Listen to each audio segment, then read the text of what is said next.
Hey guys, Mark Allen, BHSpringSolutions, LLC, BHSpringSolutions.com, and this is a short introductory added at the front of this video before the main video content. And we did this just to clear up some confusion that could happen because some of our video reviews of the FN High Power were done while we were actually in development of some alternative springs. So a optimization spring product resulted from that. I want to explain that just real quickly. It's currently, as of the time of the making of this video, the only BHSpringSolutions product there is for the FN High Power, and it was made to address two things. Primarily, a trigger pull brake weight that was just too light for our practical use, and the safety, manual safety was very easy to manipulate off or from the off-safe position, on-safe position to the off-safe position, and so we wanted to just get a little more decisiveness out of that, and get the trigger pull brake weight. The thing that prompted us to run down this road was we were doing some trigger brake tests after, I don't know, 100, 150 rounds. And we were seeing trigger brake. We have some video of this, trigger brake weights around 3 pounds. And so that's not, for me and many users, I think, it's not what we want for, say, an adrenaline trigger when adrenaline situation caused by real life makes an what we call an adrenaline trigger. I think it goes, I think it's understandable. The optimized trigger return spring, you can see the comparison here. It is a longer dimensional length, and it gives us more authority. Basically, that spring is trying to get itself back to its original relaxed length that you see here when the trigger is resetting forward. So what we did was we prescribed a spring that is longer dimensionally and still, fully works, gives the trigger its full range of movement, but gives us that extra authority at that point of going back forward in the reset.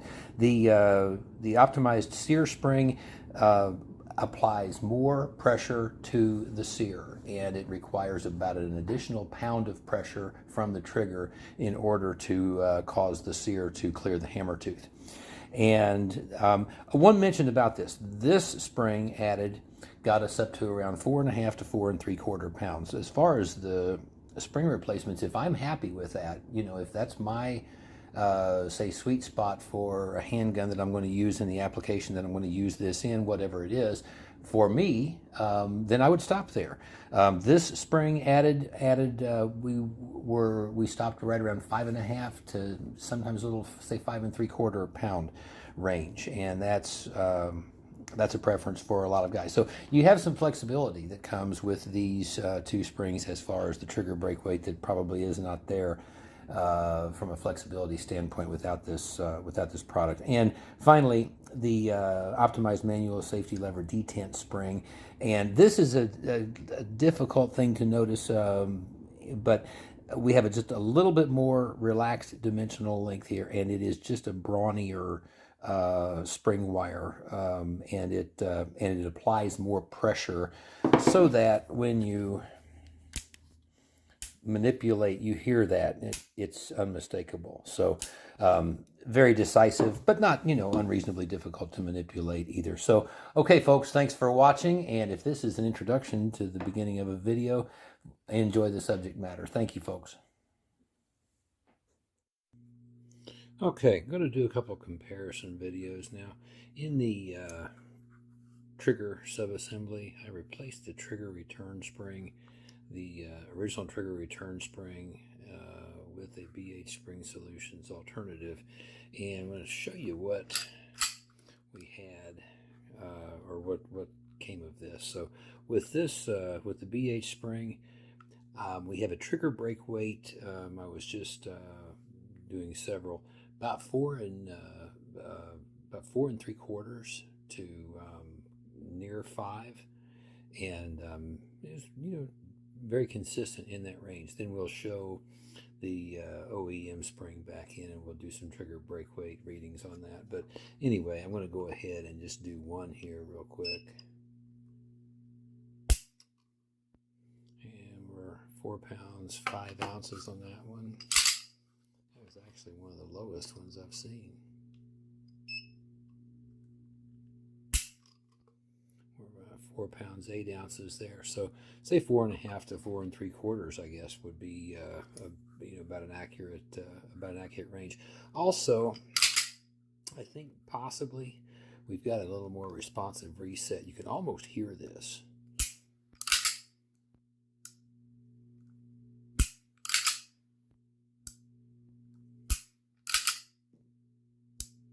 I'm feeling more authority in the trigger, and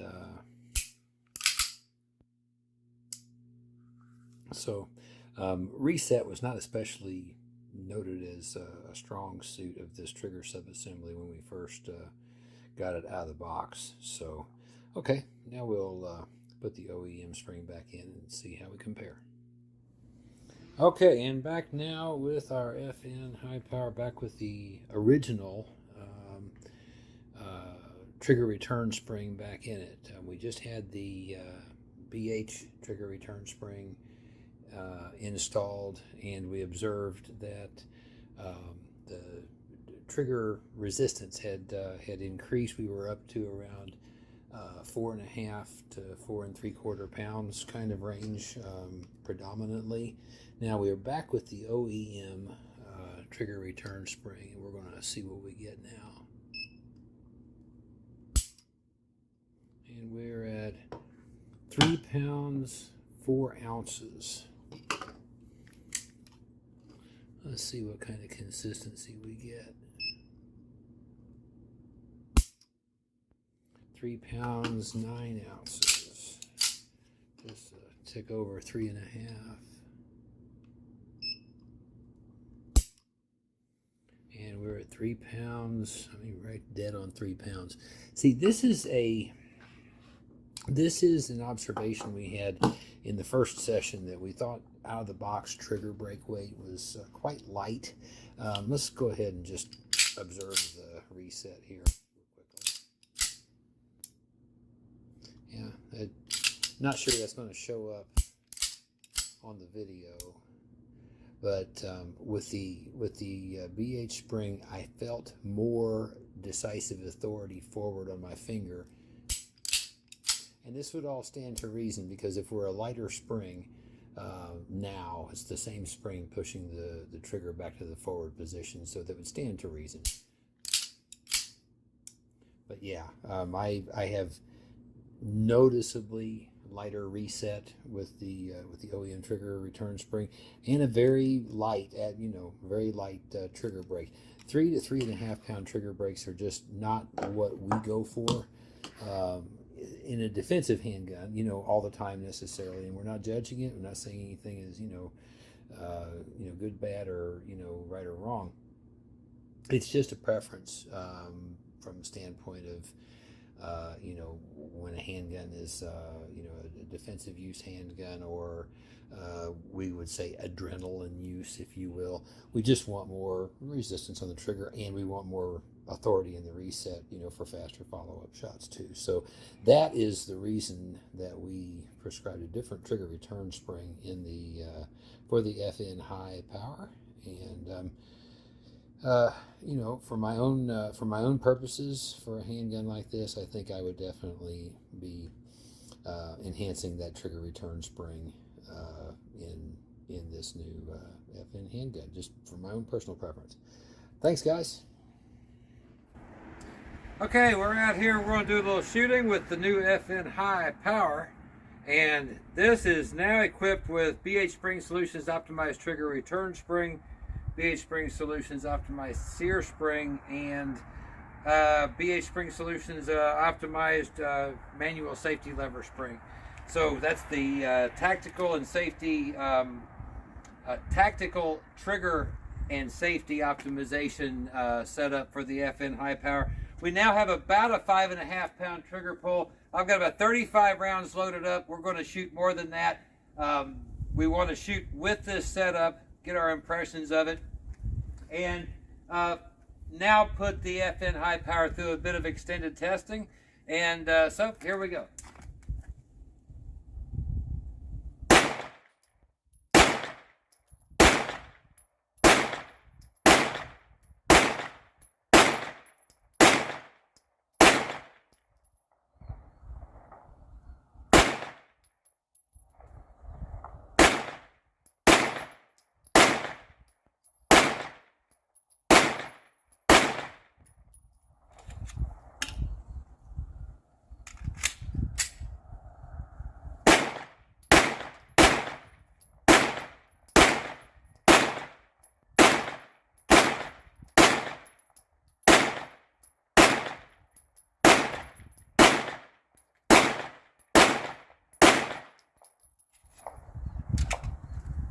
I'm going to load these magazines up. See if you can take a look and see how that's coming out in the chart. I was shooting pretty quick.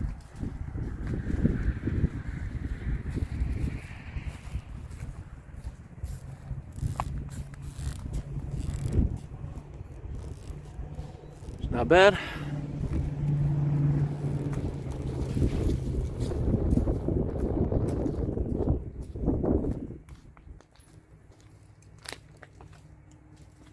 I'll say I like it a lot better with this spring setup.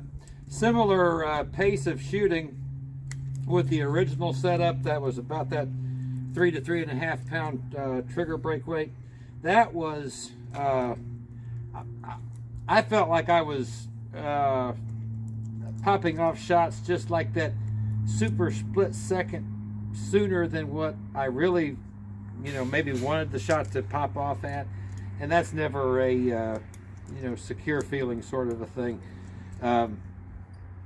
So I had none of that here, but there again, a 5.5 to 5 3/4 ish pound trigger break weight is what I'm extremely accustomed to in my own carry high powers. So there's a lot of what do you say, individuality about this whole subject, and what's right. I think everybody's got to find their own salvation about this subject, frankly. And I think you have to think adrenaline. Our chief weapons and modifications designer was a 35-year FN designer. And interesting, we were at his house last June, and he had just recently had an attempted break-in at his house, so it brought up the subject, what his by-the-bed gun was, because he was the designer on the BDA-9, the BDA-0, the BDA-380, the SFS for high power in 1911, and he went and got his by-the-bed gun, and it was the BDA-0, which is a double action only, more of a, it's basically the BDA-9's double action trigger pull full time.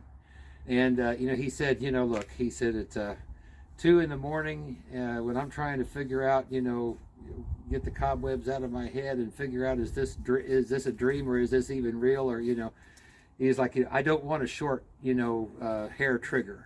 And so again, we all have to find our own salvation on that subject. And obviously Leon has. And so I just offer that to you. So far I'm enjoying this handgun now far more than I did out of the box, but it feels just more controllable. I feel like I can also execute follow-up shots better with the trigger return spring going that we've got now. So I'm going to go ahead and hit that right target some.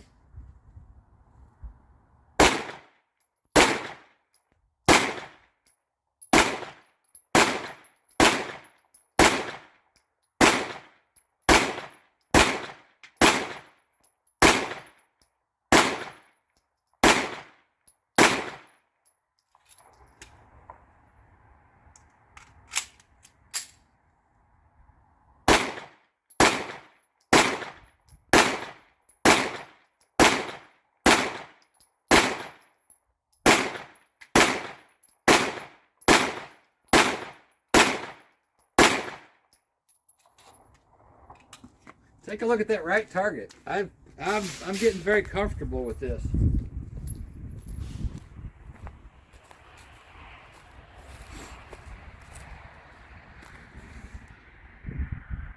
A little low. Want to hold that against him though.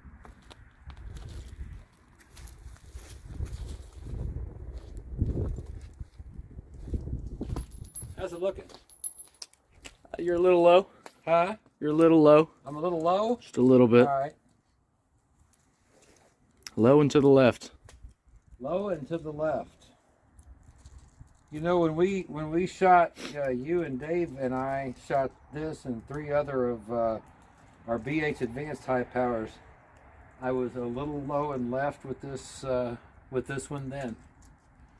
So That part continues. Those springs that we optimized won't fix my low and left part, and that may very well be shooter. May have nothing to do with the gun at all. Yeah, I was just gonna chalk it up to a senior moment. Huh? I got your senior moment.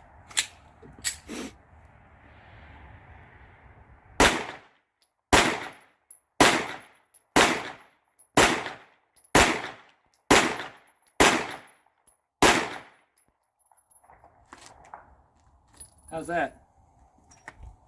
Let's go find out.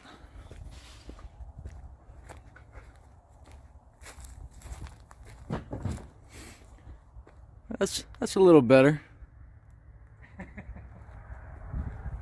Looks like you're awake now. Hey, very, very comfortable handgun to shoot. Now very controllable with this spring setup with the tactical trigger and safety optimization from BHSpringSolutions.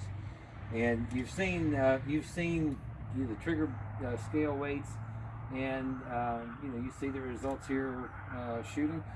At least for me and what I'm accustomed to, as far as resistance on the trigger and the ability to follow up, it's more suited for what I'm most accustomed to. Folks, thanks for watching.